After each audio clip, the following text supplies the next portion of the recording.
E se algumas das palavras que você usa no dia a dia com seu filho estivessem moldando o cérebro dele de forma silenciosa, influenciando sua autoestima, seus hábitos e até as decisões que ele vai tomar no futuro?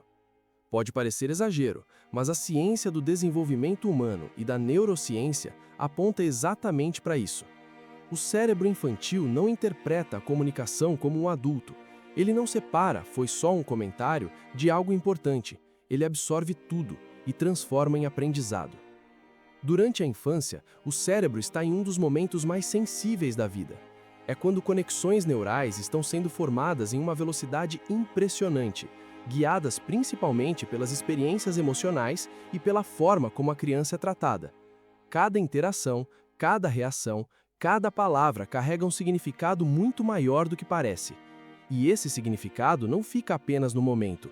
Ele influencia como a criança passa a se enxergar, como interpreta o mundo e como reage a desafios ao longo da vida.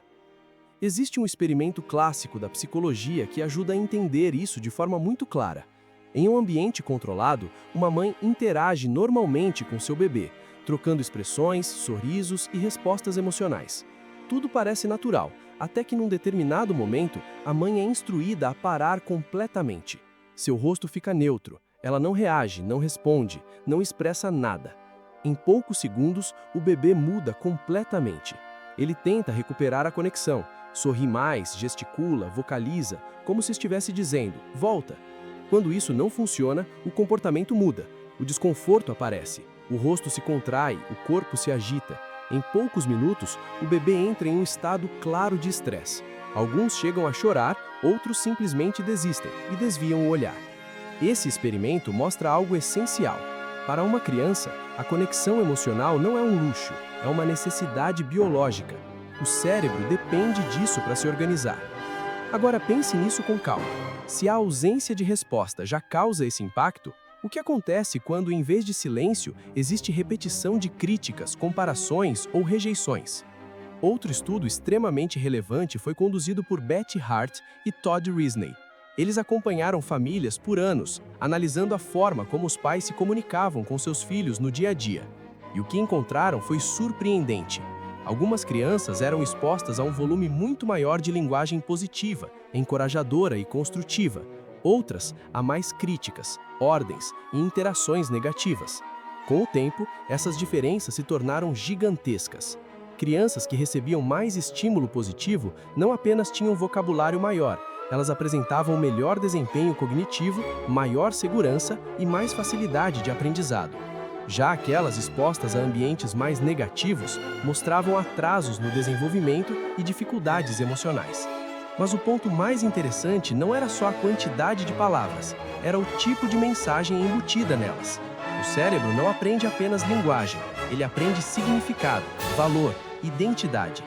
E a neurociência moderna reforça isso de forma ainda mais profunda. Estudos com ressonância magnética mostram que experiências emocionais repetidas podem influenciar diretamente o desenvolvimento de regiões como a amígdala, responsável pelo processamento de medo e ameaça, e o córtex pré-frontal, que regula decisões, autocontrole e comportamento social. Isso significa que a forma como você fala com seu filho hoje pode estar ajudando a construir, literalmente, a forma como ele vai reagir ao estresse, lidar com desafios e tomar decisões no futuro. Mas aqui está um ponto importante e necessário. Isso não é sobre culpa, não é sobre apontar erros. A maioria dos pais está fazendo o melhor que pode com o que sabe.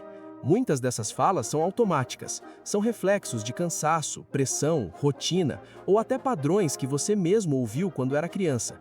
É um ciclo silencioso. Frases que foram ditas para você acabam sendo repetidas, muitas vezes sem intenção, muitas vezes sem consciência. E é exatamente por isso que esse assunto importa tanto. Porque quando você traz consciência para algo que antes era automático, você ganha escolha. Talvez você já tenha vivido um momento assim.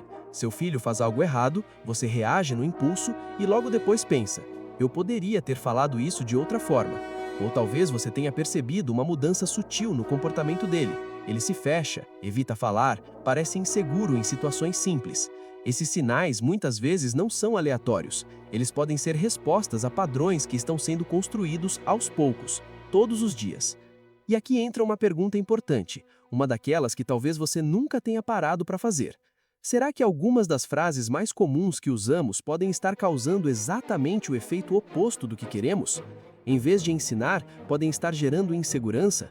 Em vez de fortalecer, podem estar diminuindo? Em vez de orientar, podem estar moldando crenças limitantes? Porque para uma criança, não existe foi só um comentário, existe aprendizado. E esse aprendizado não acontece de forma lógica, acontece de forma emocional. Se uma criança ouve repetidamente que é difícil, problemática ou que não faz nada direito, ela não interpreta isso como opinião, ela interpreta como identidade, e com o tempo passa a agir de acordo com isso, não porque quer, mas porque acredita. E talvez o mais desafiador seja perceber que muitas dessas frases são socialmente aceitas, estão no dia a dia, parecem normais, foram normalizadas por gerações. E justamente por isso passam despercebidas. Mas o cérebro da criança não ignora. Ele organiza essas informações e começa a construir padrões sobre valor, sobre capacidade, sobre pertencimento. E o mais importante, e ao mesmo tempo mais delicado, é entender que isso não acontece porque os pais querem prejudicar. Pelo contrário, na maioria das vezes, essas falas vêm de tentativas de educar, corrigir ou proteger. Mas existe uma diferença enorme entre intenção e impacto. E quando falamos de desenvolvimento do cérebro, saúde emocional e formação de identidade, o impacto é o que realmente fica. Talvez você já tenha percebido momentos em que seu filho reagiu de forma inesperada a algo que para você parecia simples. Ou talvez já tenha se questionado se poderia ter falado de outra maneira. Esses pequenos sinais podem ser pistas de algo maior. O cérebro dele está aprendendo com você, o tempo todo, mesmo quando você não percebe. E isso abre uma possibilidade poderosa, porque se a forma como você se comunica pode influenciar negativamente sem intenção, ela também pode ser usada de forma consciente para fortalecer, desenvolver e construir segurança emocional. Mas antes de mudar qualquer coisa, é preciso enxergar, reconhecer padrões, identificar frases que parecem normais, mas que, segundo a ciência, podem ter efeitos muito mais profundos do que imaginamos. E é exatamente isso que você vai começar a ver agora. E se, sem perceber, você estivesse ajudando a moldar o cérebro do seu filho todos os dias, não apenas com o que você faz, mas principalmente com o que você diz?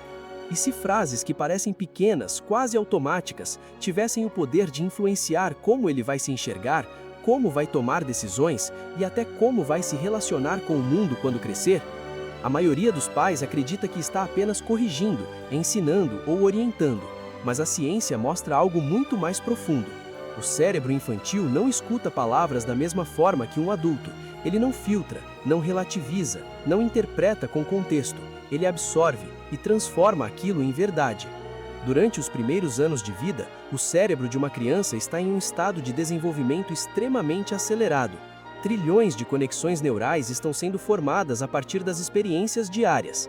Cada interação, cada tom de voz, cada reação emocional cria padrões, e esses padrões não ficam apenas na memória, eles estruturam a forma como a criança vai interpretar a realidade.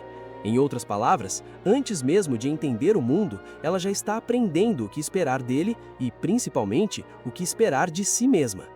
Existe um experimento que ilustra isso de forma quase impossível de ignorar. Ele foi conduzido pelo pesquisador Edward Tronick e ficou conhecido como o Still Face Experiment. No estudo, mães interagem normalmente com seu bebê, trocando expressões, sorrisos e respostas emocionais. Tudo parece natural, até que num determinado momento, a mãe é instruída a parar completamente. Seu rosto fica neutro, ela não reage, não responde, não expressa nada. Em poucos segundos, o bebê muda completamente. Ele tenta recuperar a conexão, sorri mais, gesticula, vocaliza, como se estivesse dizendo, volta. Quando isso não funciona, o comportamento muda, o desconforto aparece, o rosto se contrai, o corpo se agita. Em poucos minutos, o bebê entra em um estado claro de estresse. Alguns chegam a chorar, outros simplesmente desistem e desviram o olhar. Esse experimento mostra algo essencial. Para uma criança, a conexão emocional não é um luxo, é uma necessidade biológica. O cérebro depende disso para se organizar. Agora pense nisso com calma. Se a ausência de resposta já causa esse impacto, o que acontece quando, em vez de silêncio, existe repetição de críticas, comparações ou rejeições? Outro estudo extremamente relevante foi conduzido por Betty Hart e Todd Risley. Eles acompanharam famílias por anos, analisando a forma como os pais se comunicavam com seus filhos no dia a dia. E o que encontraram foi surpreendente. Algumas crianças eram expostas a um volume muito maior de linguagem positiva, encorajadora e construtiva. Outras, a mais críticas, ordens e interações negativas. Com o tempo, essas diferenças se tornaram gigantescas. Crianças que recebiam mais estímulo positivo não apenas tinham vocabulário maior, elas apresentavam melhor desempenho cognitivo, maior segurança e mais facilidade de aprendizado. Já aquelas expostas a ambientes mais negativos mostravam atrasos no desenvolvimento e dificuldades emocionais. Mas o ponto mais interessante não era só a quantidade de palavras, era o tipo de mensagem embutida nelas. O cérebro não aprende apenas linguagem, ele aprende significado, valor, identidade. E a neurociência moderna reforça isso de forma ainda mais profunda. Estudos com ressonância magnética mostram que experiências emocionais repetidas podem influenciar diretamente o desenvolvimento de regiões como a amígdala, responsável pelo processamento de medo e ameaça, e o córtex pré-frontal, que regula decisões, autocontrole e comportamento social. Isso significa que a forma como você fala com seu filho hoje pode estar ajudando a construir, literalmente, a forma como ele vai reagir ao estresse, lidar com desafios e tomar decisões no futuro. Mas aqui está um ponto importante e necessário. Isso não é sobre culpa, não é sobre apontar erros. A maioria dos pais está fazendo o melhor que pode com o que sabe. Muitas dessas falas são automáticas, são reflexos de cansaço, pressão, rotina, ou até padrões que você mesmo ouviu quando era criança. É um ciclo silencioso. Frases que foram ditas para você acabam sendo repetidas, muitas vezes sem intenção, muitas vezes sem consciência. E é exatamente por isso que esse assunto importa tanto. Porque quando você traz consciência para algo que antes era automático, você ganha escolha. Talvez você já tenha vivido um momento assim. Seu filho faz algo errado, você reage no impulso e logo depois pensa: eu poderia ter falado isso de outra forma. Ou talvez você tenha percebido uma mudança sutil no comportamento dele. Ele se fecha, evita falar, parece inseguro em situações simples. Esses sinais muitas vezes não são aleatórios. Eles podem ser respostas a padrões que estão sendo construídos aos poucos, todos os dias. E aqui entra uma pergunta importante. Uma daquelas que talvez você nunca tenha parado para fazer. Será que algumas das frases mais comuns que usamos podem estar causando exatamente o efeito oposto do que queremos? Em vez de ensinar, podem estar gerando insegurança? Em vez de fortalecer, podem estar diminuindo? Em vez de orientar, podem estar moldando crenças limitantes? Porque para uma criança não existe "foi só um comentário", existe aprendizado. E esse aprendizado não acontece de forma lógica, acontece de forma emocional. Se uma criança ouve repetidamente que é difícil, problemática ou não faz nada direito, ela não interpreta isso como opinião, ela interpreta como identidade. E com o tempo, passa a agir de acordo com isso, não porque quer, mas porque acredita. E talvez o mais desafiador seja perceber que muitas dessas frases são socialmente aceitas, estão no dia a dia, parecem normais, foram normalizadas por gerações. Mas quando olhamos pela lente da ciência, vemos que elas têm impacto real, mensurável, profundo. E isso nos leva a um ponto essencial. Não é sobre perfeição. Nenhum pai vai acertar sempre, nenhuma comunicação é impecável o tempo todo. Mas existe uma diferença enorme entre errar sem saber e continuar errando mesmo depois de entender. Ao longo deste vídeo, você pode começar a reconhecer padrões, identificar frases que talvez já tenha ouvido ou até dito sem perceber o impacto. Vai entender como elas afetam o cérebro, a autoestima e a forma como uma criança constrói sua identidade. E, mais importante, começou a enxergar como pequenas mudanças na forma de se comunicar podem gerar efeitos completamente diferentes no desenvolvimento emocional do seu filho. Porque no fim das contas, não são apenas palavras. São mensagens que ficam, são interpretações que se formam, são crenças que se constroem. E talvez, ao enxergar isso com mais clareza, você descubra que tem muito mais influência do que imagina, não apenas sobre o comportamento do seu filho, mas sobre quem ele vai se tornar.